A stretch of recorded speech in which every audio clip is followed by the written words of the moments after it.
생명체는 대자연과 함께 본능적으로 생존의 방향으로 나아간다.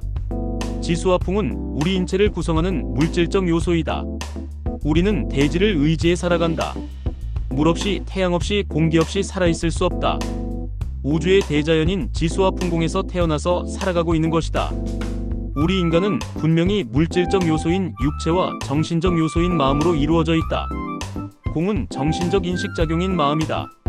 우리 생명체는 지수와 풍공 대자연인 우주, 지구의 무한한 시공간, 환경과 함께 그 안에서 지수와 풍공이 인연생기하여 탄생한 존재이다. 대자연에서 태어나서 대자연으로 돌아간다.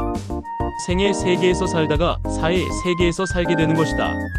지수와 풍공에 의해 육체를 지닌 생명체가 탄생되면 그 생명체는 마음의 인식작용을 지니고 그 생명체의 육체는 마음의 생각에 따르게 된다. 또한 그에 상응한 지능, 본능, 감각, 의식을 갖춘다. 아기 탄생과 성장 과정을 보면 알 수 있다. 신토부리, 색신부리. 우리 몸은 대지와 둘이 아니고 우리 몸과 마음도 둘이 아니다. 공이라는 생각은 원래 불교에서 탄생되었다. 불교의 초문인 소승교에서는 일체계공, 대승교인 반야심경에서는 색즉시공, 공즉시색, 최후 진실교인 법화경에서는 진리의 세 가지 측면인 공가중, 삼재원융이라 하여 공가중이 원만하게 융합하는 속에 진리가 존재하는 궁극의 깨달음을 발견하고 지향한다. 초문인 처음의 공은 일체계공이다.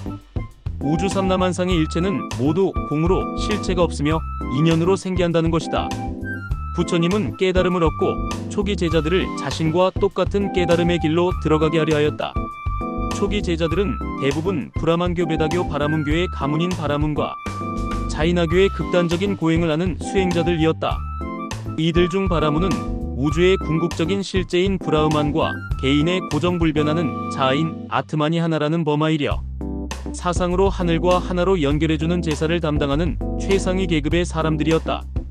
그런데 부처님은 브라만에서 말하는 그러한 고정불변하는 자아인 아트만이라는 것은 없는 것이고 제법 모든 현상, 인간까지도 온 인연에 의해 생기하는 가화합의 존재인 계공, 무아라고 설파하였다.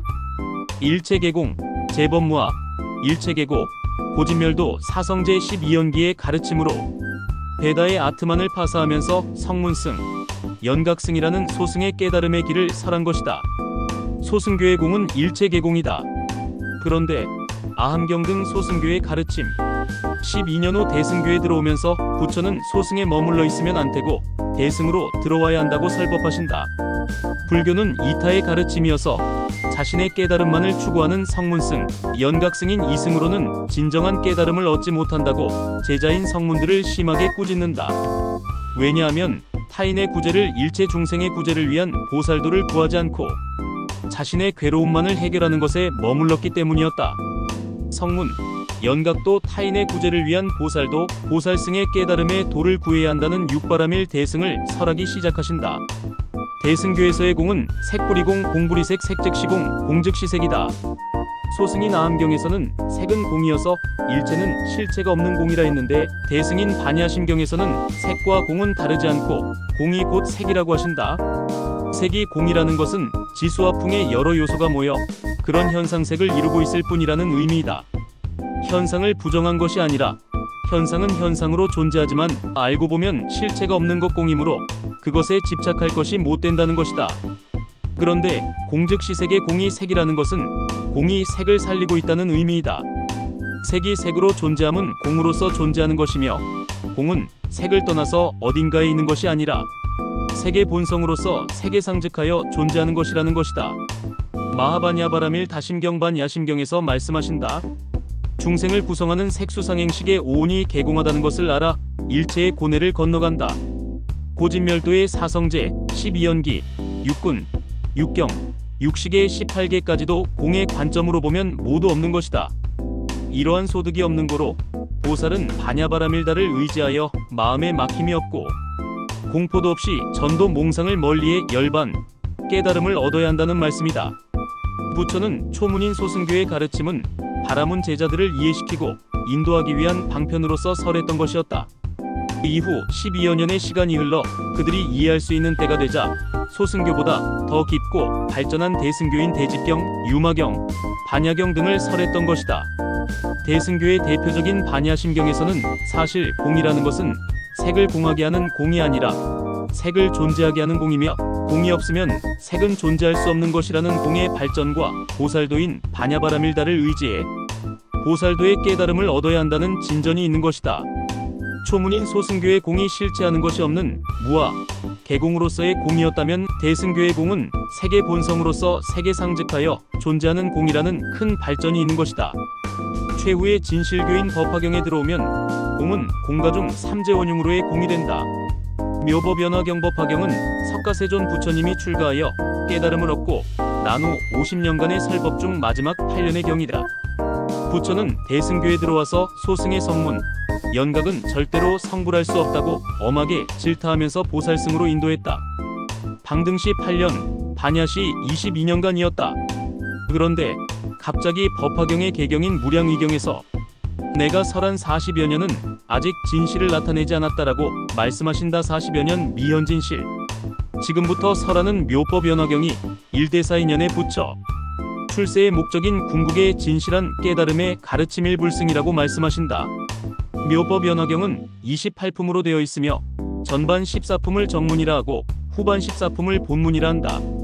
묘법연화경 방편품 제2에서 이전까지의 가르침은 제자들의 기근 불법을 이해하는 능력을 올리려고 한 것이며, 성문승, 연각승, 보살승은 방편으로 설한 것이고 진실한 가르침은 오로지 일불승밖에 없다고 선언하신다. 성문, 연각, 보살의 3승은 모두 임시의 가르침이며 오로지 일불승, 묘법연화경만이 부처가 되는 진실한 가르침이라고 강조하시는 것이다. 부처는 처음부터 일불승을 설하려 했지만 제자들을 위해 모든 3세 부처님이 설한 방법인 이러한 방편을 선택한 것이라 하신다.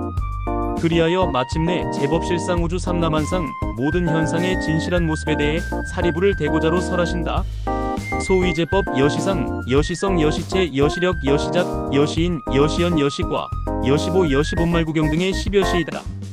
모든 현상의 진실한 모습은 그와 같은 상, 성체, 역, 작, 인, 연, 과, 보, 본말구경 등이라고 말씀하신다. 법화경에 이르러서는 공심에도 치우치지 않고 가색에도 치우치지 않은 중재색심, 공가중 삼재가 원만히 융합하는 삼재원흉으로 진리는 존재한다는 것을 알게 되는 것이다. 보이는 몸의 색가제의 진리의 전부라고 생각하는 게 일반인 범부의 습성인데, 실은 그 몸을 있게 하는 것은 내면의 마음 공제인 것이며, 그래서 공에도 치우치지 않고 가에도 치우치지 않는 중재 몸과 마음 그대로 진리를 보는 것이다. 삼재 진리의 세 가지 측면과 중요한 것은 부처는 삼신을 부족해야 진실한 부처인 것이다. 공제는 보신지의 신, 여시성, 가제는 응신색신, 여시상, 중재는 법신색심, 진리 자체, 여시체로서 진실한 부처는 삼신을 갖추는 것이다. 불교의 초문인 소승교의 공이 실체하는 것이 없는 무아 개공으로서의 공이었다면 대승교의 공은 색즉시공, 색의 본성으로서 색에 상즉하여 존재하는 공이라는 발전이 있는 것이다. 그리고 최후의 진실교인 법화경에서의 공은 공가중 삼재가 원만히 융합하는 곳에 진실한 진리가 존재한다는 공가중 삼재원흉의 공인 것이다. 소승교의 공인 무아 일체개공은 성문, 연각의 아라한과의 깨달음이며, 대승교의 색즉시공의 공은 보살도의 깨달음이며, 공가중 삼재원흉에 이르러 방편의 깨달음이 아닌 법화경에서 설하신 진실 일불승의 부처의 깨달음을 말씀하시는 것이다.